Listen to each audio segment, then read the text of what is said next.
when we come back. Cricky, thank you very much. Here in New Orleans, we're getting set for the Raiders and the Eagles, and as you approach the Dome, all roads lead to the Super Bowl. It's a road the Raiders, some of their fans, found them surprised to be on. Michael?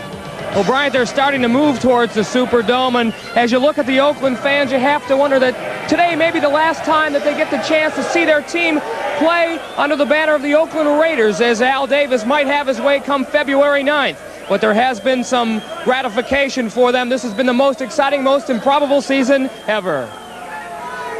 A preview of Super Bowl 15 was held last November 23rd when the Eagles hosted the Raiders in Veterans Stadium. Jim Plunkett and his teammates were riding the crest of a 6-game winning streak. Oakland's defense was impressive enough as they held the Eagles to only 10 points, and in particular, the play of Wilbert Montgomery. But offensively, it was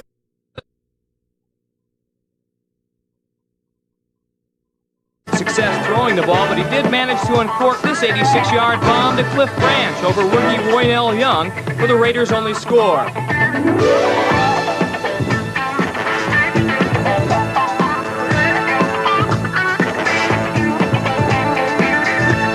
Despite the 10-7 loss to Philadelphia, the team regrouped and marched into the playoffs as the AFC wildcard team. Earl Campbell and Kenny Stabler expected to romp, but Lester Hayes had other ideas with this interception. Plunkett burned Houston's defense with this strike to number 22, Arthur Winnington, whose speed was no match for Oiler linebackers. But the game was controlled by a defensive back who just happened to be the AFC's Defensive Player of the Year, Lester Hayes. Here he picks off a Kenny Stabler pass, races 20 yards to seal the victory over Houston. That wild-card victory earned Oakland a trip to the ultra-frigid shores of Lake Erie in Cleveland, Ohio. Wind chill factor at game time 37 below zero, and both the Raiders and the Browns had to operate on a frozen municipal stadium floor. Fullback Mark Van Egan scored both of the Oakland touchdowns, good for a Raider 14-12 lead late in the game. And then perhaps the most climatic play of the playoffs. With just seconds remaining, Ozzie Newsome is open, but Mike Davis steps in front, picks off Brian Sipes' pass, and Oakland wins and moves to the AFC Championship in San Diego, where Jim Plunkett had his finest hour.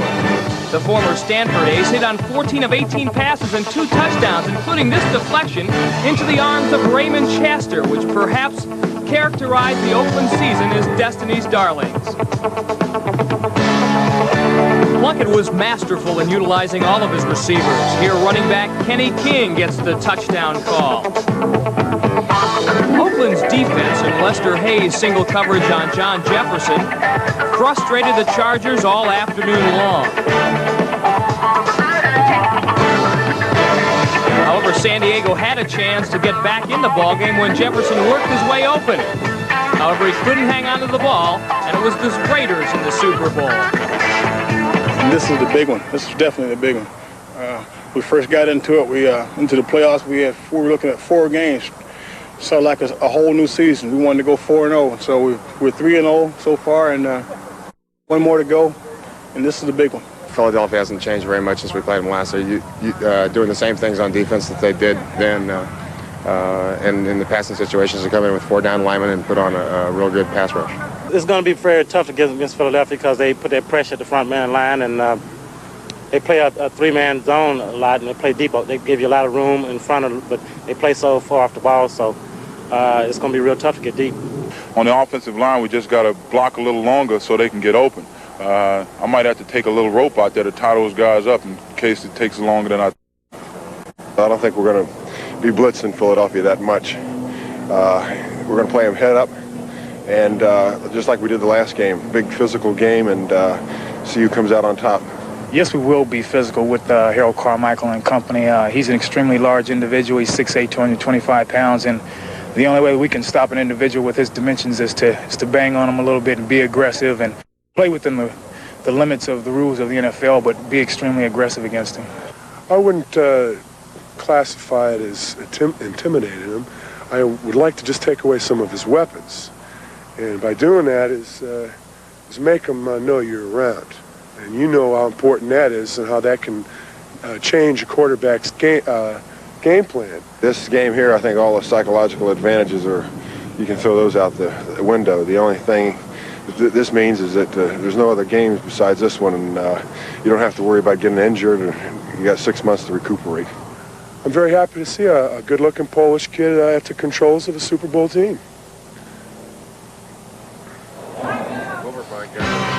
We've seen how the Raiders got here. We'll get to the Eagles side of the coin a bit later. But first, a commercial message, and then Super Sunday Countdown continues right after this. Orleans in the Bayou on the banks of the Mississippi, getting set to see the Eagles and the Raiders and remembering a season past. You know, a season is not only remembrances of special plays and special games, but also some special people that we met along the way. Bob Trumpy has the story, one of those. Bob? Bryant, you are absolutely right, and I think the proper word for this young man is extraordinary. We introduced you to him on Thanksgiving Day of last year. He's a young man who lives in the north side of Florida in a very, very small town. It does not bother him that he is only born with one leg. He still participates in athlete and is an inspiration to all.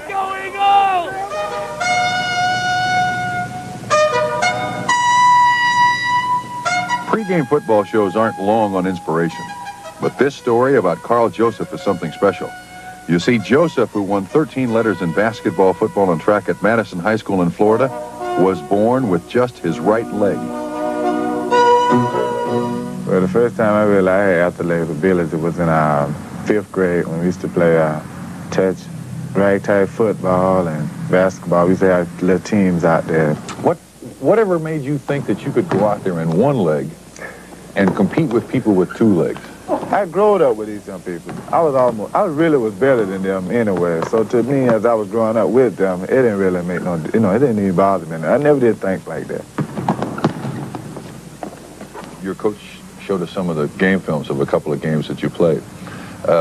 It appears that you are, from the films we saw, you were the first man off the ball. You play on the nose of the center, but you were the quickest man off the ball. If I can beat the center off the ball, that means figure that I can mess up the whole, running game. We also saw you run down a quarterback. I used the phrase run. It was hop down a quarterback, but still, that's a tremendous effort. To me, I see that he tried to outrun me, and to myself, I tried to avoid that. So I cut down the angle. Yeah, I cut down the angle. Are you, at this point in your life, what are you, 19 years old? Yes, 19. Are you at this point in your life that you don't have that second leg? No, I'm not really, because they say, I should be thankful for what I got, because me with one leg doing all this, there's no more than I can ask for. So I thank God for it.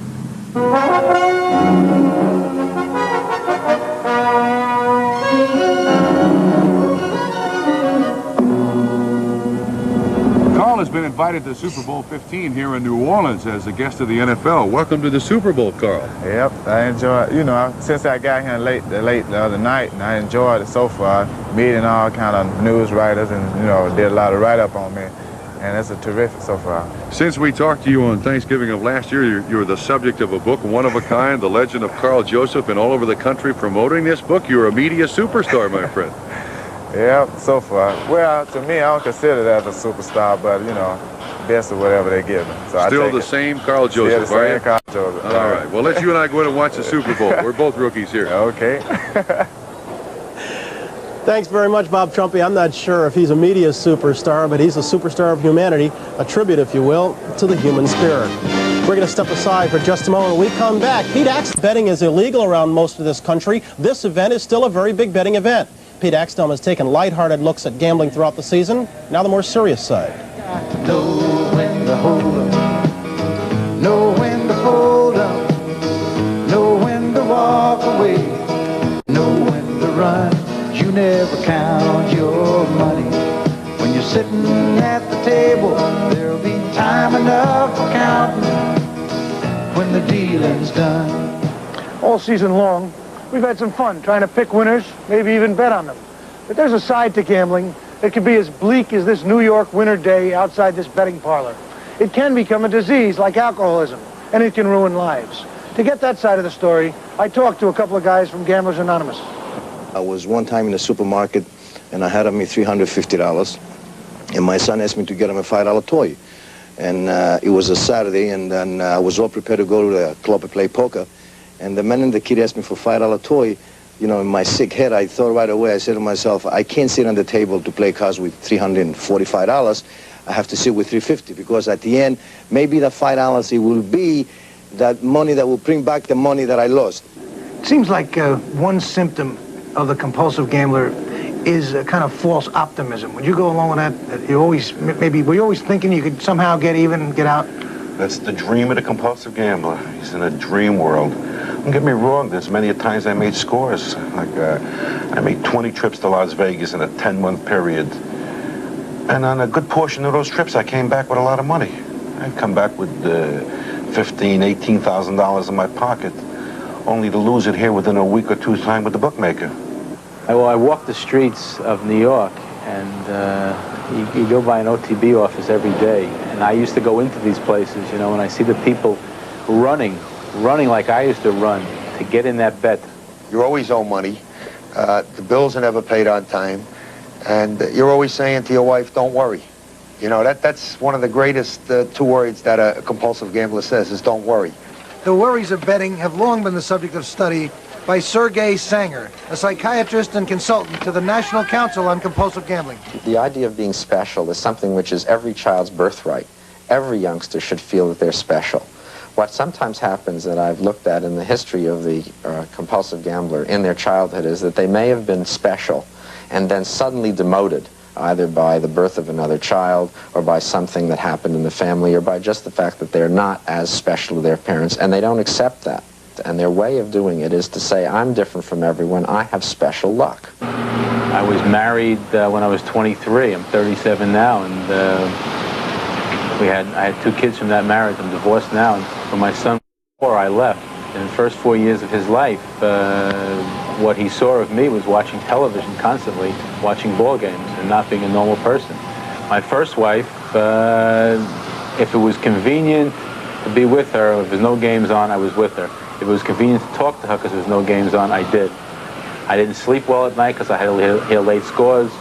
I didn't sleep at all on Sunday nights to try to figure out how I was going to get the money to pay the bookmakers. Basically, when I borrowed money from loan sharks, I'll give you a ballpark figure of, say, $1,000 from a Shylock. Now, I used to get at a fairly good rate at 1.5% a week. We call it 1.5 a week. But the average fee, from what I understand today from the people that are coming in, is anywhere from 3 to 5% a week. Now, 5% a week is 250% a year on a loan. So in other words, you're taking $1,000. At the end of the year, this man has collected $2,500, and you still owe him the original $1,000. The pathological gambling is defined as someone who gambles beyond what they can possibly gamble with financially. More than they can afford. They gamble to the detriment of their family, of their job, of their bank account. They gamble to the detriment of their own self-improvement. You got to know when to hold up, know when to fold up, know when to walk away, know when to run. You never count your money when you're sitting at the table. There'll be time enough to count when the deal is done. Pete Axtell, once the compulsive gambler has been so-called cured, how far away is he from ever going back? You know, I asked everyone that, Bryant, like if they just sat down and played a hand of gin with me or made a bet on one game just to watch the Super Bowl, couldn't they handle that? And every one of them had the same answer. They're like an alcoholic. They've quit, but they've never claimed they're cured. For people out there who might be watching who like to bet a bob or two every now and then, what's the tip-off that, hey, this is more than just fun, you're close to being sick? Well, one of the keys that one fella told me that when he realized he may really be in trouble was when he'd get a score on a game he'd bet on and he lost it, and he'd keep buying more newspapers and turning on other radio stations hoping somebody would tell him they'd given the wrong score. It's a great story, but it's not a laughing matter. Thank you, Peter Axtell. The Goodyear Blimp America is hovering now about 1,000 feet above the Superdome and Bourbon Street. The pilot, Captain Larry Chambers from Spring, Texas, he along with us, waiting for the start of the big event, Super Bowl XV. We'll continue our countdown to the Super Bowl as we take a look at the Week in Review. We'll get to that, the Year in Review. The Super Bowl not only as conference champions, but as the survivors of a long and arduous season. We've seen part 1 of our Year in Review. Let's unjam the playoff picture. With 3/4 of the season gone, most fans were looking to the playoffs or thinking of next year. Fans in Oakland were doing a little of both, as well as looking to save the Raiders from moving to L.A. Meanwhile, Week 13 found the Browns beating the Oilers, taking over first place. 1:27 left to go. Stabler with lots of time. Intercepted! Scott! Browns have it clear at Scott with the interception. The Browns' victory set off a welcome home celebration for the team at Cleveland's airport. It sent some of the city's residents into a near-frenzied state of euphoria. The following week, the Browns had a chance to make the division title theirs, but the Browns were beaten by the Vikings in the game's final play. Owner Art Modell looking on, Tommy Kramer's desperation heave down the Browns and clinched the crown for the Vikes. Up in the air. Going deep. They're hoping. Tip. Caught. Touchdown. You're kidding. They win it. Time is run out. While the Browns finish provided one type of excitement, in San Diego, fans were thrilled by the record-setting exploits of Eric Coryell. Quarterback Dan Fouts enjoyed a record-setting passing year. The 3 San Diego flagships named Charlie Joyner, John Jefferson, and Kellen Winslow each topped the 1,000-yard mark, making the Chargers the first NFL team ever to score such a triple. There was time, too, for another first. In Week 16, the Dolphins and Jets played, but the game had to speak for itself. It had no TV announcer.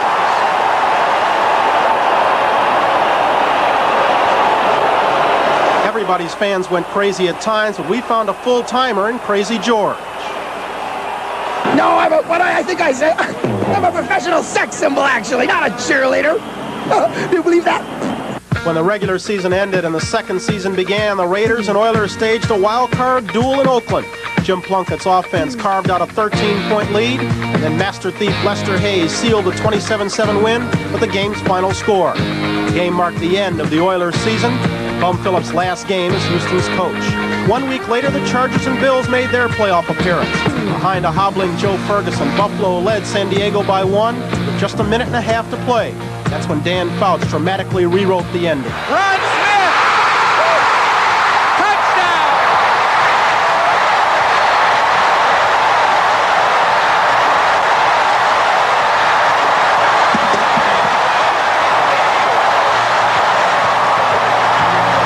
On the very next day, the AFC playoff site was Cleveland. The wind chill factor put everyone involved in a sub-zero freezer. Conditions reduced player finesse, but not the game's quality. Just when it appeared that the Cleveland Browns would end the Oakland Raiders season, Mike Davis made a last-minute interception to send his team on to San Diego in a confrontation with Dan Fouts and the high-scoring Chargers. We've got some different things planned for Mr. Fouts to make it a tough day for him, but you can only stop Dan so much. He's very good, and with the receiving core he has, we have to play the greatest defensive game we've played all year, and we're planning on doing that, Mr. Fouts. Among the surprises the Raiders unleashed on Fouts and company were a defensive front that harassed his every move and a secondary that picked off 3 of his passes. The Raiders made the turnovers count and made the most of their breaks.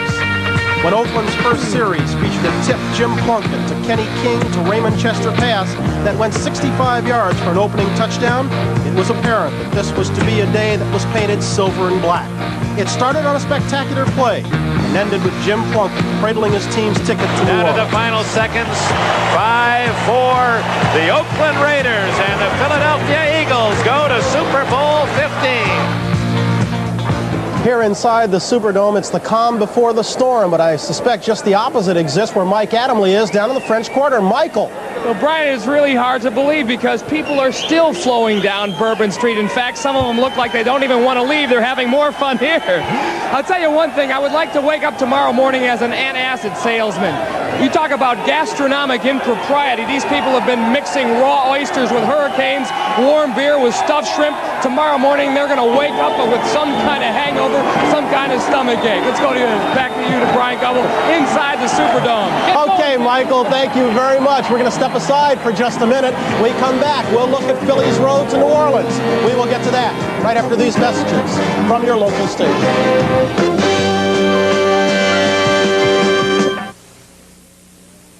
Monday on Little House. Can Mary save her best friend from marrying the wrong man? Do you love her too? No.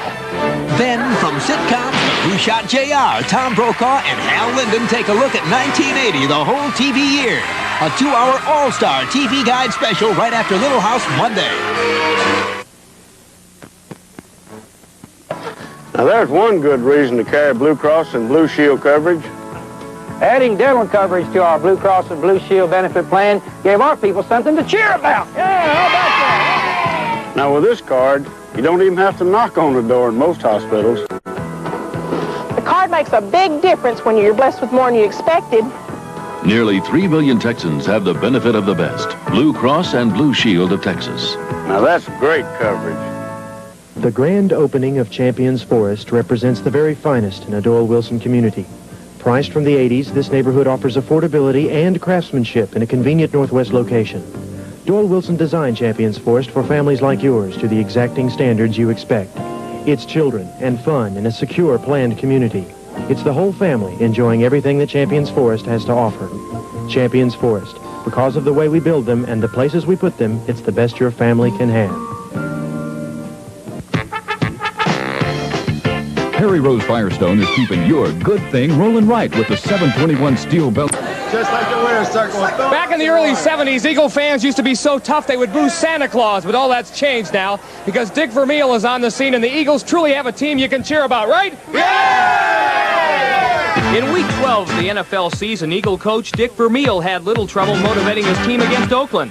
A 7-game win streak and a chance to clinch a playoff berth provided plenty of incentive. Philadelphia's trenchmen, led by Carl Hairston, Charlie Jones, Claude Humphrey, and Denny Harrison, reacted as if Jim Plunkett was on sale with sacks and a furious pass rush. Offensively, Wilbert Montgomery's run with 2:56 left in the game was the only touchdown the Eagles needed in a 10-7 win.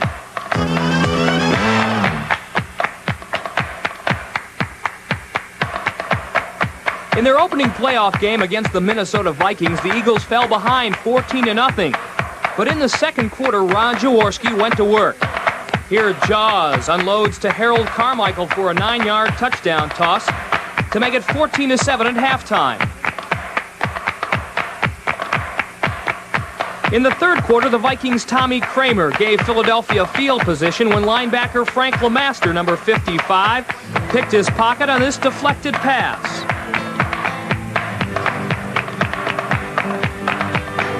Wilbert Montgomery parlayed the interception with this scoring jaunt.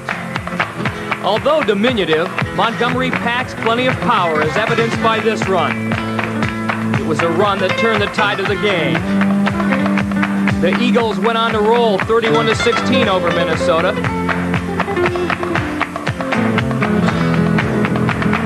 And Coach Dick Vermeil was carried into his first NFC Championship game. Now only the Dallas Cowboys remain to be conquered. Wilbert Montgomery broke loose in the first quarter for this 42-yard touchdown run, a run that established the tempo of the game. Montgomery is clearly the man who makes the Eagles go. At game time, his health was questioned. He was playing on an injured knee, but you couldn't tell it here as he simply races away from a frustrated Dallas secondary.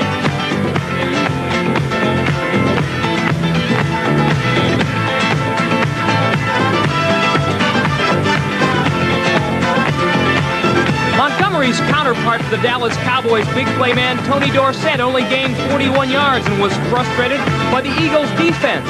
Terry commits a costly fumble and it's picked up by the Eagles linebacker Jerry Robinson, number 56. Eagles controlled the line of scrimmage, enabling Montgomery and fullback Leroy Harris, number 20, to gain 263 yards on the ground. But it was the man from Abilene Christian who had the day. 194 yards, just too short of the NFL championship game record set by Steve Van Buren.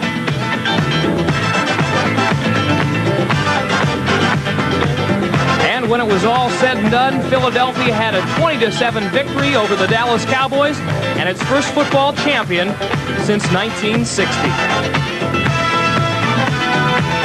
I really believe, aside from the character we have and the ability we have, probably one of our big assets has been our resiliency, our ability to come back through adversity and keep fighting and always make the big play. And it's really been the trademark of our team, you know, through the whole season. Is each week, each game, someone else has risen to the occasion and made the big play, and we've been able to come up with a win. Having played Oakland before, in a ball game such as this, I can just see a very physical, hard-fought game in the trenches, and they're alley fighters, street fighters, and they're big, tough people, and to be able to control them on the line of scrimmage, I think, will be a key for us defensively. John Matuzak, he's about 6'9", about 285, runs about a 4.6 40. A lot of problems. He's big, strong, quick, aggressive, to say the least, and he's tough. Well, first of all, just make sure that Ted Hendry, don't get to the quarterback, because that, he has been a key factor to Oakland defense this year. We know that they usually go man-to-man on most of their coverages, and really I don't know how they're going to cover me, whether they're going to go double coverage on me, but if they do, they put double coverage on me, somebody else on the other side is going to burn them. My key concern is, they're a very physical team, and I think it's going to be really important for me to be as physical as possible. They have to do a great job on the tight ends, and they have a great running attack, so I'll be involved a great deal in the running game. Every week a corner is on the hot seat, regardless if you're in the sandlot, in the regular season, preseason, but now it's the Super Bowl, so all the eyes are watching, and people remember big plays, and if a guy happens to catch a touchdown on you, and you lose the game, you can go home and people will say, oh yeah, you're the guy that caught the touchdown on us. The Raiders and Eagles are here as invited guests, but the other folks have to pay something different to get in. We'll get to that in a moment. Imagine that those who ultimately paid the most to see this game are those who bought the rights to one of these luxurious skyboxes that sit atop here in the Louisiana Superdome. Well, it's probable that the people who will jam in here did not pay that much to see the game, but it's also a good bet that many of them paid more than the $40 face value, as John Dancy reports. The Super Bowl is big business for New Orleans. Fans have been pouring in all week, ready to spend money. It's also big business for ticket scalpers. NBC recently bought 2 tickets from a hotel bellboy who was unaware he was being filmed on a hidden camera. And a week before the game, there's no telling how many is going to happen. Is that only if Oakland wins? No. We'll probably have a good supply, no matter who wins, but if Oakland wins, we're going to just have a bunch of them. Wow. So I don't know how they get the tickets. I'm just doing them a favor. That's terrific. That's great. Well, we certainly want 2, and if you can get more, we have friends. How many more did you need? Producers Les Dennis and Len Tepper paid $225 apiece for the $40 tickets. It's really in Jersey. 201 code. Oh, you got really good. I can get a business card. I don't have a business card, but where are these on? These are in the loge, which is the best section in the Superdome. Anywhere in the loge, no matter if it's the end zone, 50-yard line, whatever, you can see beautifully. These are the seats that cost us $225 apiece. A chair behind the regular seats in the end zone. There are better seats available. On the 50-yard line, the scalpers are getting $500 apiece for them. And there are plenty of them around. Ticket scalping is a prerogative of those who get tickets at face value, like the players. Former Dallas Cowboy Mel Renfro says he did it. Well, in 1977, I was approached by some people in Los Angeles, people that I'd known for a long time, and I believe they had travel agencies to provide tickets for them, and I did. Not a whole lot of tickets, perhaps 80 tickets, and I think 20 of them were my own tickets. The going price was anywhere from $90 to perhaps $150. It would change, it seemed, day by day according to the demand for them. Ticket scalping is not illegal in Texas, and in any case, Renfro says he gave the profits to the players who had given him tickets to sell. Ticket scalping is fueled by brokers who seek out Super Bowl tickets, paying inflated prices and selling at even more inflated prices. One of the major brokers is Murray's of Los Angeles, which recently ran this ad in several major papers. Producer Len Tepper called the Los Angeles number and talked to a woman who identified herself as Bambi. The tickets, she said, would cost $150 to $500. What differentiates the tickets from $150 to $500? The answer, if you want to sit in the end zone, you'll be paying $150. You want to sit on the 40 or 50-yard line, you'll be paying $500. Bambi said Tepper would have to send a bank-to-bank transfer of the money. If I'm in New Orleans and the tickets are New Orleans, why don't I just, come wherever, when the guy comes to deliver the tickets, I'll give him the money. Bambi, nope, can't do it. Why not? We cannot do it that way, sir, because we cannot do it that way. You have to send a bank wire. So the next day, we did just that, sending $500 to a bank account in Los Angeles for 2 seats. Sending the money to California, where scalping is not illegal, gets around the Louisiana law, makes ticket scalping a crime. We had no assurance the tickets would ever be delivered.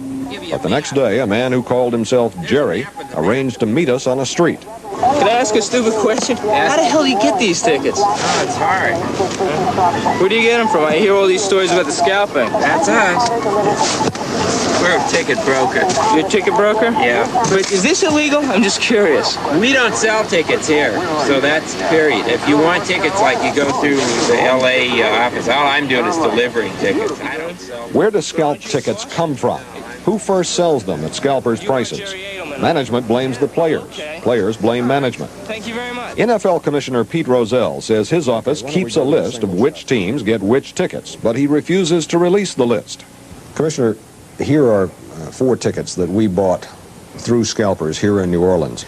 We have asked your office repeatedly for the last 2 weeks for a list that would show where these tickets came from. So far, your office has not been willing to provide that list. Why not? It could improperly impugn the integrity of a team. The problem is the club could have sold it to a secretary. She found out she couldn't go. She could have sold it to a friend who in turn sells it to someone for a profit, and then maybe several sell it for a profit before it reaches New Orleans where, say, you purchased these. The basic problem is you cannot control the resale of a ticket. There's just no practical way. We have printed right on the back that the ticket is not to be resold for profit. But enforcing that's another story. You could turn over all of them to a monastery, but that still wouldn't control what's going to happen to them later. Most Super Bowl tickets are allotted to the teams, the league office, and the press. Only about 1,000 seats are available to non-season ticket holders. That makes a Super Bowl seat one of the hottest tickets around. Former Washington Redskins player Brig Owen says it's a seller's market. Just as the energy crisis, the gasoline shortage, people are talking about they would pay any price to get the gasoline. There were situations during the energy crisis where people were sitting in line and there's gentlemen selling ice cream and Coke for $1 a bottle. If someone wants something bad enough, they're going to pay the price for it. John Dancy, NBC News, New Orleans. As you see the thousands filing into the Superdome, John, I have a question for you. I know that you bought those tickets earlier in the week. What happens as the game is about to take place? What happens to the price of the tickets then? Panic selling starts. A lot of people are out there on the street selling those tickets right now, and some panic selling has really set in, Bob, because the price is going down rapidly. All right, you paid $225 for them a couple of days ago. What are they going for now? We bought our tickets in section 305. I had a guy out on the street just a little while ago offer me 2 tickets in section 305 for $75 a piece. Is that right? I can relate one story too. There was a gentleman out of Philadelphia who 2 weeks ago paid $200 for his tickets. So it's not just true here in New Orleans. Back to you, Brian. Okay, Bob, John, thank you much.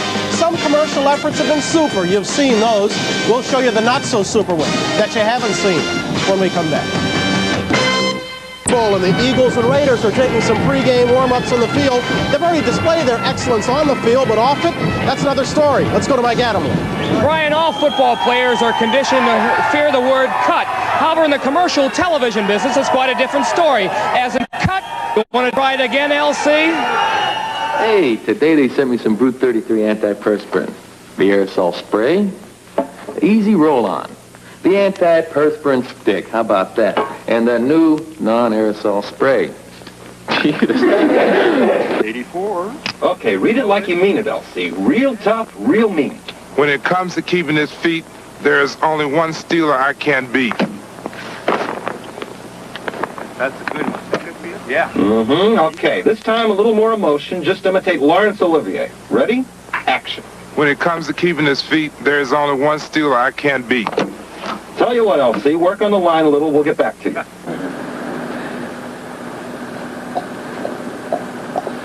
Okay, action. Slow, slow. Hey, kid. All right, cut. All the signs look good today, and everything seems to go your way. Today's your brute day. You can feel your luck running hot. Elsie, got it? Try it like a poem, a limerick, okay? Da-da-da-da-da-da-da-da-da-da-da-da. When it comes to keeping his feet, there is only one stealer I can't beat. Okay. Sound? Elsie, let's try something different. Try it real broad with lots of emotion. When it comes to keeping his feet, there is only one stealer I can't beat. Elsie, we'll get back to you. That's why so many professionals also wear Brute 33 antiperspirant sprays. There's only one stealer I trust with... Fine, Roy! There's only one stealer I trust with my girl, and it's none of you guys. Oh, funny, Roy. Just real funny. All right, here we go. Everybody's into the lens. Back round, I see a guy naked walking out there. Here we go. Good. So, here we go. Imitation Ready. of a guy. Into the lens and action. There's only one stealer I trust with my... That's so funny, Roy. Ha ha. Here we go. Wait, let's see what... Get his name, will you? Here we go. And there's only one stealer I trust with my girl. I know it's a tough line. Okay, LC, this is it. Academy Award-winning performance time. Real big, real animated. When it comes to keeping his feet, there is only one stealer I can't defeat. Okay, Bradshaw, what'd you think of that? That's a wrap. What do you mean I gotta try it again? You know, all season long, Pete Axthelm has acted as our fearless prognosticator. On the season, he's a perfect 500. Today, the big pick, and as any child of 10 can plainly see, I have his pick. But do you think I'm going to tell you? No, I'll let Axe do that. I figure almost any handicapper can finish the season, make a Super Bowl selection on a neutral court. I did it the hard way in New Orleans. I picked out Molly's at the Market, unofficially designated as Eagle fans headquarters, and I think the headquarters for some other pretty wacky characters. I'm going to check it out. Surrounded by a very interesting collection of Eagle fans, I want to start by looking at the positive sides of the Eagles' chances in this game. The big one, I think, is it's being played on artificial turf. The Eagles are a carpet-built team, and they've only played 3 times all year off the rug. The Raiders, on the other hand, love deep, wet, natural grass. So on the rug, I think that's really the reason the Eagles are a 3-point favorite. There was an obvious veteran of competition on artificial surfaces. As for the second thing, Tony Franklin, a barefoot kicker, outdoors in the cold, second half of the season, he had a slump. But now he's back indoors at room temperature, and he could be good for 3 or even 6 points that the Eagles might not ordinarily get outdoors. Don't try and tell me that was Tony Franklin getting ready for the game. Well, I have some enemies in Philadelphia. I've been known to write, for instance, that the Phillies were not my favorite team in the World Series. Got some great hate mail. I don't want the same thing now, and I want to look at the bright side for the Eagles. But let's face it, the Raiders have brought me this far. I've got to go with them one more week. So for the Super Bowl, my final bonus pick of the year, take the Raiders plus the 3.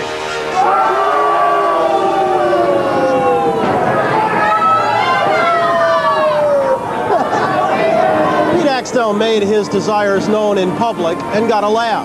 But some of the desires being made known undercover here in New Orleans are not so funny. We'll get to that. The senior side, a problem attendant to a Super Bowl, when we come back. But you know, when a city takes on the job of holding this game, they also take on the problems attendant to that game. Problems not necessarily unique to that city and not necessarily pretty. Michael? Brian, earlier in the week, we were granted special permission by the New Orleans Police Department to film them on their appointed rounds. What follows might best be described as a typical night in the life of a Vice Squad officer during Super Bowl week. I think you're going to find it fascinating. My grandmother's watching.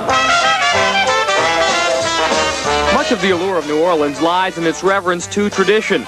Paddleboats can still be seen cruising down the Mississippi. Statues pay homage to its military and musical heritage. But despite its old world charm, New Orleans, like other major cities, suffers from modern-day problems, especially when the Super Bowl comes to town. The crime of prostitution in Louisiana is a misdemeanor, punishable by a fine up to $500 and up to 6 months in our parish or county jail. Where normally on a night we'll make 2 or 3 arrests, And right now, winding down the Super Bowl, we'll make 5, 6, 7, 8 arrests a night. Right now, we have nothing else working but scalping and prostitution. In a city with a 200-year history of easy amusement and easy virtue, these crimes are perhaps easier to hide. That's something the New Orleans Police Department tries to prevent. All right. Now, tonight, these are the plans for the night. We're going to the French Quarter, as you all know. We're going to work prostitution and scalping. We expect a large crowd tomorrow night because of the 4-day weekend for the hotels. And so be prepared tomorrow night. We're going to work in groups. Okay, let's go out and make some arrests. You're under arrest for prostitution for $30. You have a right to remain silent. Anything you say can and will be used against you in trial. You have a right to consult with and obtain advice from an attorney before making any statements. Do you have any records or estimations of the number of arrests that you made during the last Super Bowl that was held here in 1978? In January of '78, we arrested 76 people for prostitution. Were most of those during the Super Bowl week, do you suspect? Most, yes, it would be. Are your efforts stepped up during the course of the Super Bowl week, and if so, why? Well, with the great amount of the influx of prostitutes and much more of everything, we try and address everything, put more manpower out on the street. What is a typical customer like during the course of the Super Bowl? Like the guy next door, affluent, a businessman from any neighborhood. He can pay his way. He's affluent enough where he can take a vacation to come to the game. And he's out for a good time. He spends money. How much money is he likely to spend for that good time? With the prostitute, it begins at $40 and whatever, and goes up to whatever the Mike. Lieutenant, describe the typical prostitute that works the French Quarter. She's 18 to 26. There's many black as white. Some dope fiends or some addicts in them. Generally not. Most come from out of town. They drift in and they stay a while, apply their trade, and drift out. When you're going to stake out a joint for gambling or alleged prostitution, describe what takes place to have an arrest being made. The gambling is a more difficult thing. It requires about a 2-week period. It's done with warrants, court orders for information, and surveillances which occur over about a 2-week period. The prostitution case is a quicker thing in that the man goes out on the street on any given night and avails himself to the services of the woman. It's generally a head-to-head confrontation. It takes a half hour. Come here, please. Y'all under arrest, okay? Yeah, we all know that. You under your rights? What's your conviction rate? 99%. How quickly are they back out in the streets? They make bond that night. There's about a $500 bond, and they make it immediately. Where I bragged of a 98% conviction rate, very, very few of those convicted are given jail sentences. They receive a fine of some probably averages $250, $250 to $350, and it's merely a working expense.